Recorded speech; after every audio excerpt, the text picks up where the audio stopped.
네, 안녕하십니까. 더불어민주당 국민소통위원장 김현입니다. 3월 5일 민주파출소 현황 및 대응 브리핑하겠습니다. 민주파출소 현황은 3월 5일 9시 기준으로 775명이 방문했고 246건 제보가 있었습니다. 매체별로 네이버가 28.86%로 제일 높은 수치를 기록했고 유튜브는 22.36%, SNS는 13.23%, 틱톡이 8.13%, 커뮤니티가 3.66%로 제보되었습니다.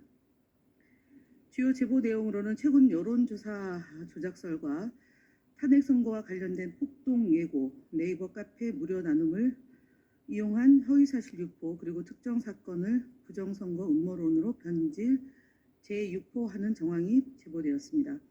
구체적으로는 가족이 여론조사 기관에서 일하는데 국민의힘이 유리한 결과가 나오면 센터장이 민주당에게 유리하게 조작하라고 한다는 허위사실이 게시되었고, 윤석열 대통령 탄핵 심판 선거를 앞두고 헌법재판소 및 경찰을 대상으로 한 폭동을 예고하는 내용이 포함된 댓글이 발견되었습니다. 또한 반국가 세력 북한 지령문 무료 나눔이라는 제목으로 국회와 헌재 등의 간첩이 침투해 있다는 허위사실이 유포되었으며, 이천 시청에서 극단적 선택을 한 남성이 부정선거 가담자들의 입단속을 위해 공산당식 교수형으로 처했다는 음모론이 확산되었습니다. 그러나 기사 확인 결과 해당 남성은 이천 시청 소속이 아닌 것으로 파악되었습니다. 더 나아가 2020년 총선 이후 전국에서 발생한 물류센터 및 폐기물 처리장 화재 사건을 부정선거 증거 은폐를 위한 방화로 주장하는 등 허무맹랑한 음모론이 지속적으로 퍼지고 있는 정황이 포착되었습니다.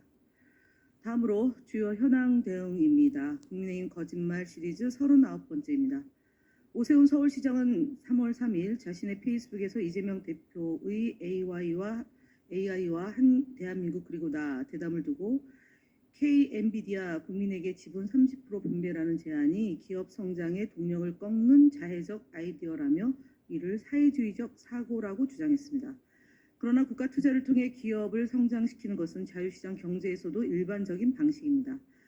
싱가포르의 테마색 펀드, 대만의 TSMC처럼 국가 주도의 성공 사례도 존재합니다. AI, 반도체 등 미래 핵심 산업에 대한 국부 국민 펀드를 활용한 공동 투자는 국가적 전략입니다. 그럼에도 불구하고 국가 전략 투자는 사회주의라는 색깔론의 시대착오적인 이념 논쟁을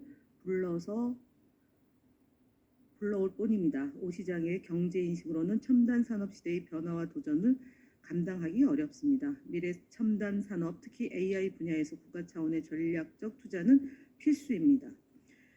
국민의힘 거짓말 시리즈 40번째입니다. 윤석열 대통령은 탄핵 심판 최후 변론에서 비상계엄 국무회의는 간담회가 아니었다. 그 전에 충분한 논의를 했다고 주장했습니다. 그러나 한덕수 국무총리는 통상의 국무회의와 달랐고 형식적 실체적 흠결이 있었다고 증언했고, 송미령 농림축산식품부 장관 또한 윤 대통령이 회의실에 들어온 것은 2, 3분에 불과했고 누구와 의논한 적도 없었다고 증언한 바 있습니다.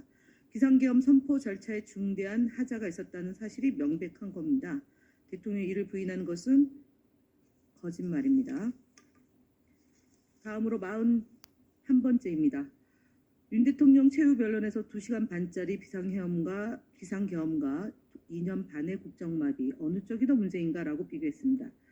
그러나 헌법 위반과 국정 운영의 난맥은 비교 대상이 될 수 없습니다. 위험한 비상계엄은 논란이 아니라 법의 문제입니다. 국헌문란과 내란은 국가 전복을 초래할 수 있는 중대한 범죄입니다. 대통령의 태도는 법치주의를 정면으로 부정하는 것입니다. 42번째입니다.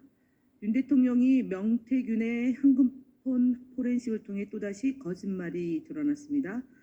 지난해 대국민 담화문에서 자기라는 명태균입니다. 명태균이 저에게 문자를 보냈을 수 있죠. 제가 문자에 답을 안 하면 그것 소통이라고 보기 어렵지 않겠습니까? 라고 얘기했습니다. 그러나 결과 윤석열, 김건희 부부와 명태균 간의 대화가 지속적으로 이루어졌음이 드러났습니다.